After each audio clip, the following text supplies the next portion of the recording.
Kali ini kita akan membaca yang berjudul Mereka Memeluk Islam.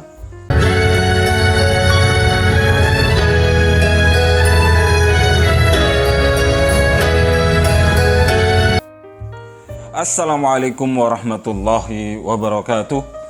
Alhamdulillah wassalatu wassalamu ala rasulillah wa ala alihi wa ashabihi wa man tabi'ahu wa mawala. Amma ba'd. Hadirin teman-teman semua yang dirahmati oleh Allah Subhanahu wa taala. Alhamdulillah pada kesempatan kali ini kita bertemu lagi di channel yang tercinta ini. Mohon dukungan, mohon di-share kepada teman-temannya. Semoga apa yang kita dapat pada kesempatan kali ini bermanfaat buat orang banyak. Alhamdulillah. Jadi pada kesempatan kali ini kita akan lanjut membaca buku Islam bertanya, Anda bertanya, Islam menjawab, yang mana diambil dari Profesor Dr. Randus Muhammad Al-Mutawalli Asy'arawi. Karamallahu wajhu, asallah yanfa'una bi ulumihi wa ulumukum fid dharaini. Amin amin ya rabbal alamin. Kali ini kita akan membaca yang berjudul Mereka Memeluk Islam. Para cendekiawan barat memeluk Islam atas kesadaran sendiri, bukan karena hasil usaha misi Islam. Apa sebabnya? Mereka gemar membaca. Rupanya dengan membaca buku Islam dan nilai-nilai ajaran Islam di Al-Quran, mereka menemukan kebenaran. Banyak dari mereka yang terus mencari dan tidak puas dengan agama Katolik atau Protestan. Mereka menjadi sadar dan mendapat kepuasan batin, kemudian memeluk Islam. Ada beberapa orang yang menceritakan kepada saya alasan kenapa memilih Islam. Di antaranya mereka berkata, saya mempelajari Islam dan saya yakin bahwa risalahnya benar. Muhammad sebagai utusan Allah, bisa dibuktikan kebenarannya.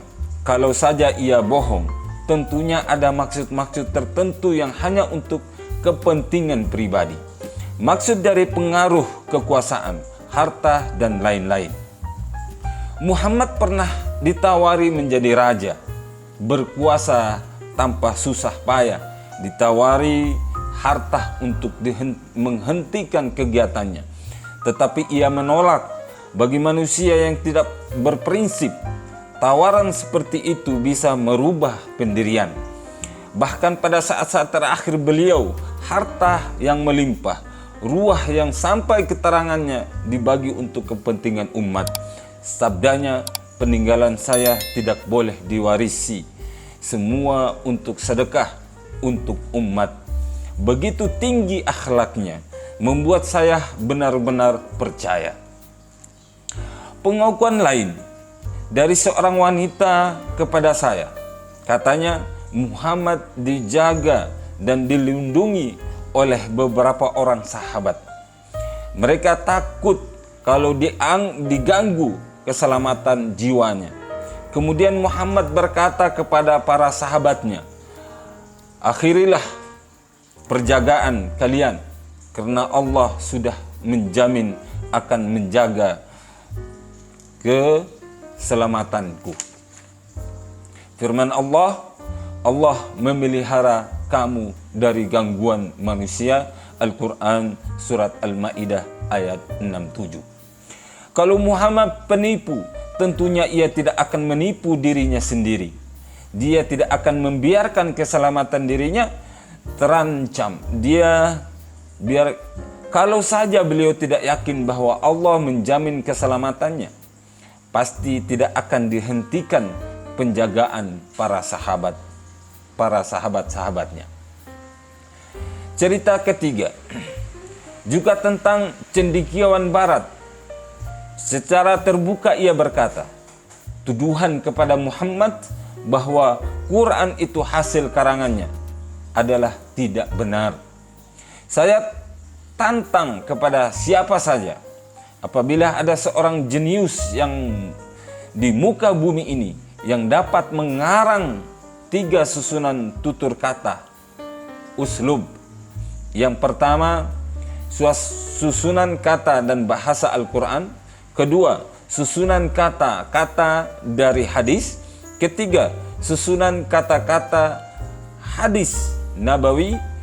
Tidak ada satu manusia jenius pun yang dapat mencipta dan menyusun kata uslub sampai 3 tingkatan dengan saling berbeda gaya serta kekuatan yang sangat tinggi dan bermutu itu. Jadi semoga kita bisa bermanfaat. Jadi intisarinya adalah para cendekiawan atau cendekiawan yang barat yang punya akal pikiran, yang ingin mengetahui atau belajar, ingin mengetahui apa keajaban apa yang ada di dunia ini, mereka akan kembali kepada Al-Quran.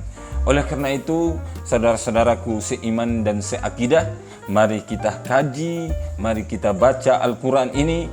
Semoga semua panduan kehidupan, baik politik, sosial, budaya, ekonomi, semuanya tercantum dalam Al-Quran. Semua punya petunjuk. Al-yawma akmaltu lakum dinakum wa akmaltu alaikum islam dina. Al-Quran sudah disempurnakan oleh Allah untuk umat-umat Islam. Oleh karena itu, mari kita membaca, melihat, belajar agama, membaca Al-Quran dan membaca tafsir, belajar ke guru-guru yang masyhur, yang mana mempunyai keilmuan yang bisa dipertanggungjawabkan di hadapan Allah Subhanahu wa taala. Jadi semua jangan lupa untuk selalu belajar, selalu membaca, selalu yang mana Al-Quran pertama kali diturunkan oleh Allah yaitu surat Al-Alaq, yang surat ayat pertama yaitu Iqra, yaitu membaca. Marilah kita senantiasa membaca buku-buku Islam, karangan-karangan umat Islam yang masyhur, tentunya sesuai dengan ajaran Islam, sesuai dengan ajaran sunnah ahlul sunnah wal jamaah. Oleh karena itu mungkin hanya demikian, mohon maaf agak batuk sedikit. Wabillahi taufiq wal hidayah. Wassalamualaikum warahmatullahi wabarakatuh.